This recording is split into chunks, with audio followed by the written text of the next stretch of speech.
귀문관살. 귀문관살은 귀신의 문이 열렸다는 뜻입니다.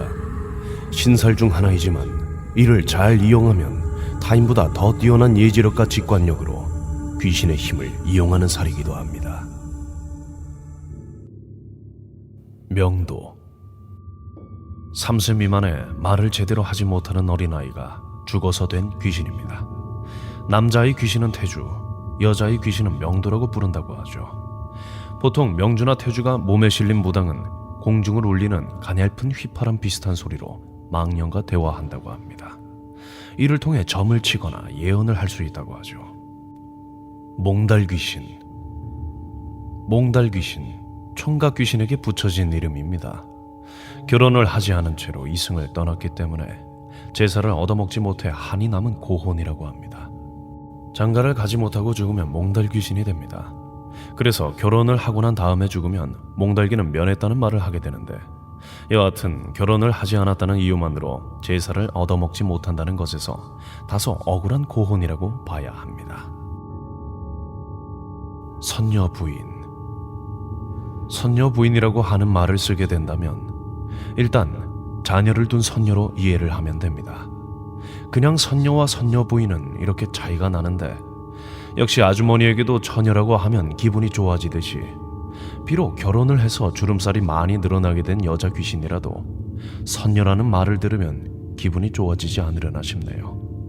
보통 무속인 분들이 많이 모시고 있는 신이라고 말씀드릴 수 있습니다. 천전 부인님도 계시고 불사, 태을, 성신, 용궁 등 여러 가지 줄력에서 오시는 신으로 불리우고 있습니다. 귀태. 귀신과의 성관계로 생긴 아기. 신라시대 진지영의 귀신이 도화녀와 교합하여 비형랑이 태어났다는 설화가 있을 정도로 우리나라에서는 고대로부터 이런 일이 있을 수 있다고 믿어지고 있습니다. 조선시대에도 각종 문헌 설화에 귀태가 기록되어 있으며 귀태는 의원이 무슨 수를 써도 떼어낼 수 없다고 합니다. 나무귀신. 깊은 산속이나 인적이 없는 길가에 있는 귀신 나무를 말합니다. 공연히 이 나무를 건드렸다가는 크게 봉변을 당할 수 있습니다. 특히 신령이나 악귀는 향나무를 좋아한다고 합니다. 향나무는 오래되면 될수록 뒤틀리거나 괴상한 형태로 변하는 경향이 있습니다. 그래서 옛사람들이 향나무를 귀신 붙은 나무로 칭한 모양입니다. 향나무의 향이 악귀를 몰아내는 역할을 해서 보통 신령이 붙지만 풍수가 잘못되어 있으면 거꾸로 악귀들이 달라붙는다 합니다. 한국의 대부분의 마을에서는 큰 고목을 당목, 당산나무 또는 도당목이라 하여 마을 전체가 그 나무를 위하고 명절, 산신제, 기우제 등을 지냈답니다. 평소에도 그 나뭇가지를 꺾는 일은 없지만 특히 제사를 지낼 때는 금줄을 치고 주변에 황토를 뿌리는 등 정결하게 했습니다. 정약용도 산림 경제에서 고수에는 귀신이 모여든다 하였고, 중국의 고대 전설에는 동해 가운데는 도삭산이 있고 그 옷에는 도대목이 있는데 그늘 넓이가 3,000리에 걸쳤다고 하며 여기에 귀신의 무리가 모여 산다는 이야기가 전해 내려옵니다. 물귀신. 물귀신은 이름 그대로 물에 빠져 죽은 자가 원귀가 된 것을 말합니다. 물가에 있는 사람이나 물에서 헤엄치는 사람을 끌어들여서 죽입니다. 옛날에는 우물에 빠져 죽은 이들도 많았기 때문에 물귀신은 반드시 자연 하천이나 계곡 등에만 사는 것은 아닙니다. 물귀신 문제를 해결하는 방법은 간단합니다. 억울하게 물에 빠져 죽은 사람의 시신을 건져 잘 묻어주고 제사 지내주거나, 그게 불가능하다면 물가에서 정성 들여 제사라도 지내줘야 합니다. 세운이.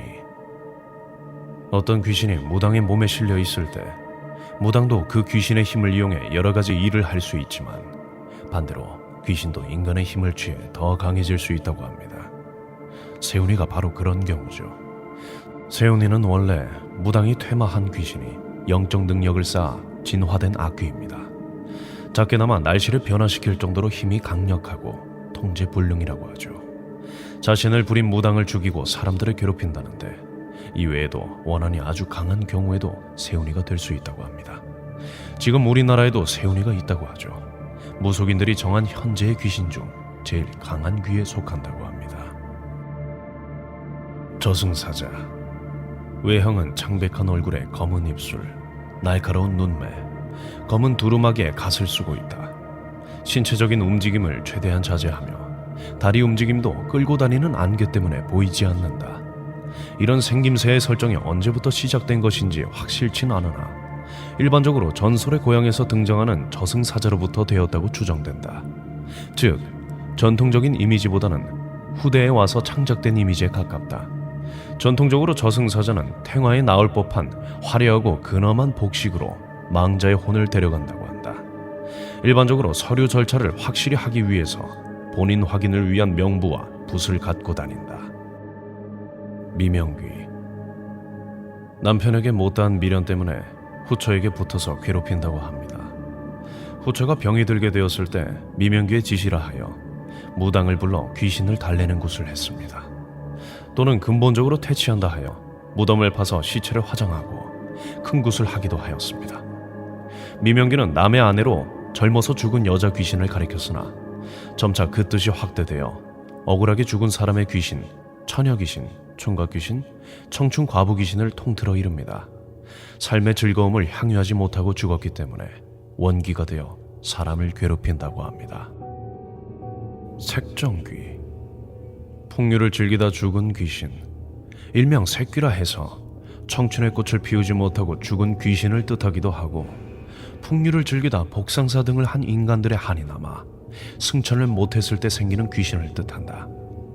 인간에게 작용하는 범위는 광범위한데, 흔한 예로 남성의 경우엔 지하철에서 멀쩡한 사람들이 성추행 등 파렴치한 행위를 하거나, 여성들 중에서는 색정망성이라 하여 자신을 전혀 알지 못하는 유명한 남자가 자신을 열정적으로 사랑한다고 생각하기도 한다.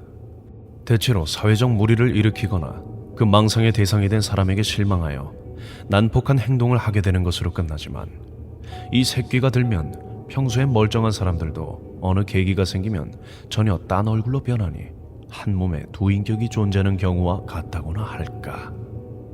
일단 신체적 징후로는 사타구니 등의 습진이나 진무릎이 자주 발생하고 치료를 해도 가망이 없다. 그리고 눈은 항상 충혈돼 있다. 특히 여성들은 눈자위가 항상 물기에 젖으면서 충혈된다. 평소엔 소심한 사람들이 자신을 감출 수 있는 대중 속에선 과격해지고, 사람이 없는 곳이나 한밤중에 공중 화장실 등에서 까닭없이 배회하며 가끔 지나가는 여자들의 다리를 쳐다보며 군침을 자주 흘리는 경우는 아주 경미한 증세이고, 심할 경우엔 무차별적인 성범죄를 발생시킨다. 아귀. 굶주린 귀신입니다.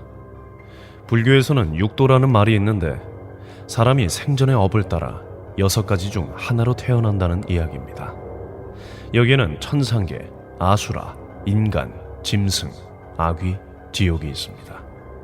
생전에 욕심이 많고 인색하여 보시를 방해했던 자가 아귀로 태어나는데, 이 아귀의 가장 큰 고통은 배고픔과 목마름입니다.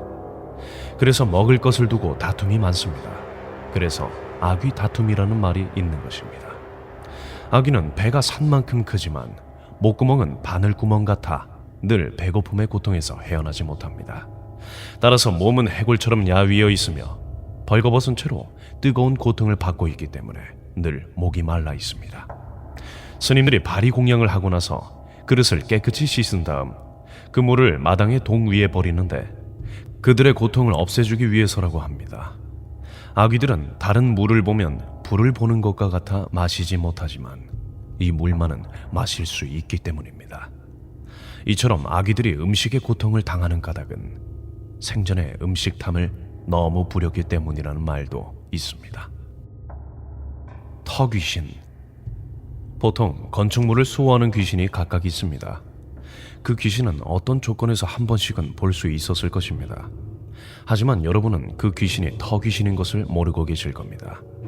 터귀신은 집안의 화복을 가져다주는 신으로 존재하고 있으면서 1900년대까지만 해도 집집마다 터귀신에게 바칠 곡식을 올리고 굿을 하는 광경은 할아버지 할머니들에게 일상적인 일이었습니다. 영화 신과 함께에 나온 마동석 씨의 캐릭터 성주 대신도 터귀신의 일종입니다. 여러분의 사연과 제보를 받습니다. 보내주신 이야기는 세밀하게 분석하여 하나의 작품으로 만들어집니다.